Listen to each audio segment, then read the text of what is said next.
Finally বন্ধুসকল আজি দিনটোতে পিএম কিষাণৰ ওপৰত অসম চৰকাৰৰ ফালৰ পৰা আহি পৰিছে এটা ভাল খবৰ। তো বন্ধুসকল আপোনালোক যিসকল লোকে এতিয়া অপেক্ষা কৰি আছে যে আপোনালোকৰ যোনটো নেকি 20 নম্বৰ কিস্তি টকাটো আপোনালোকে কেতিয়া লাভ কৰিব, তো বৰ্তমান তাৰ ওপৰত অসম চৰকাৰৰ ফালৰ পৰা বিগ আপডেট আহি পৰিছে যে আপোনালোকে সেই টকাটো কেতিয়া লাভ কৰিব।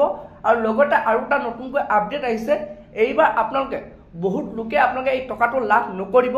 তো বৰ্তমান বহুত লোকৰ আপোনালোকে সেই নাম কৰ্তন কৰা হৈছে।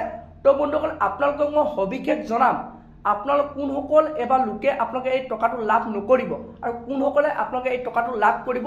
আৰু লগতে বন্ধুসকল আপোনালোকে যিসকলে এই টকাটো নাপাব, তো সেইসকল লোকে সেই টকাটো লাভ কৰিবৰ কাৰণে তো আপোনালোকে কেইটামান কাম কৰিব লাগিব। তো এই কামকেইটা আপোনালোকে কেনেধৰণে কৰিব, কেনেধৰণে আপোনালোকে সেই কামটো কৰিলে আপোনালোকে পিএম কিষাণ টকা লাভ কৰিব আৰু আপোনালোকে কোনটো মাহত সেই টকাটো দিয়া হ'ব। বৰ্তমান যোনটো নেকি অসম চৰকাৰৰ ফালৰ পৰা বিগ আপডেট আহি পৰিছে। তো বন্ধুসকল আপোনালোকক মই সবিশেষ জনাম। তো আপোনালোকে সেইটো কাৰণে ভিডিঅ'টো একেবাৰে স্কিপ নকৰাকৈ আপোনালোকে চাই থাকিব। আৰু লগতে আপোনালোকে এনেধৰণৰ ইনফৰ্মেশ্যন যদি লাভ কৰিব বিচাৰে চেনেলটো লাইক এটা কৰি থ'ব, পাৰিলে ছাবস্ক্ৰাইব কৰি থ'ব, লগতে আপোনালোকে বেল আইকনটো অন কৰি দিব।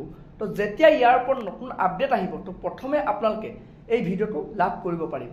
তো এতিয়া বন্ধুসকল আপোনালোকক মই প্ৰথম জনাই আছোঁ যে আপোনালোকে পিএম কিষাণৰ টকাটো লাভ কৰিব হ'লে তো আপোনালোকে কি কি কাম কৰিব লাগিব।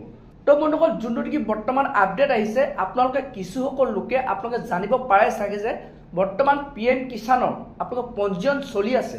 তো যদি আপোনালোকে এতিয়ালৈকে পঞ্জীয়ন কৰা নাই তো আপোনালোকে লগালগ কৰি লওক। তো বৰ্তমান যোনটো নেকি খবৰ আহিছে, যিসকল কৃষকে পঞ্জীয়ন নকৰিব তো সেইসকল কৃষকে আপোনালোকে এইবাৰ পিএম কিষাণৰ টকা লাভ নকৰিব।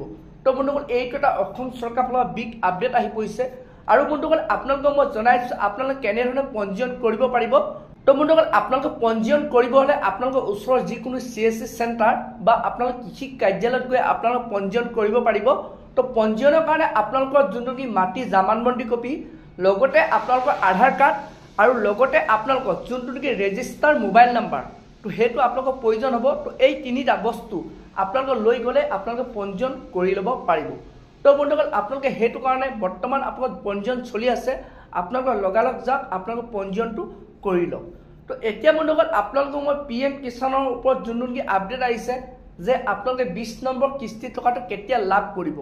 তো বন্ধুসকল আপোনালোকে মে' মাহতে আপোনালোকে লাভ কৰিব। তো বন্ধুসকল আপোনালোকে মে' মাহৰ বৰ্তমান তাৰিখটো ঘোষণা কৰা নাই। তো আপোনালোকে মে' মাহত যোনটো নেকি আপোনালোকৰ টকাটো লাভ কৰিব বুলি অসম চৰকাৰৰ ফালৰ পৰা আপডেট আহিছে। তো বন্ধুসকল সেইটো কাৰণে আপোনালোকে পৰাপক্ষত আপোনাৰ মে' মাহৰ আগতে তো বৰ্তমান আপোনালোকে CSC চেণ্টাৰত গৈ আপোনালোকে পঞ্জীয়ন কৰি লওক। আপোনাৰ ওচৰৰ CSC চেণ্টাৰৰ পৰা আপোনাৰ কৃষি কাৰ্যালয়ত গৈ আপোনালোকে অতি সোনকালে আপোনালোকে পঞ্জীয়ন কৰি লওক। তো বন্ধুসকল এইটোৱে বৰ্তমান পিএম কিষাণৰ ওপৰত বিগ আপডেট আহি পৰিছিলে অসম চৰকাৰৰ ফালৰ পৰা। তো বন্ধুসকল আজি ভিডিঅ'টো ইমানে আছিল। আপোনালোকে যদি আৰু এনেধৰণৰ ৰিলেটিভ ইনফৰ্মেশ্যন লাভ কৰিব বিচাৰে চেনেলটো লাইক এটা কৰি দিব, পাৰিলে ছাবস্ক্ৰাইব এটা কৰিব, লগতে আপোনালোকে বেল আইকনটো অন কৰি দিব।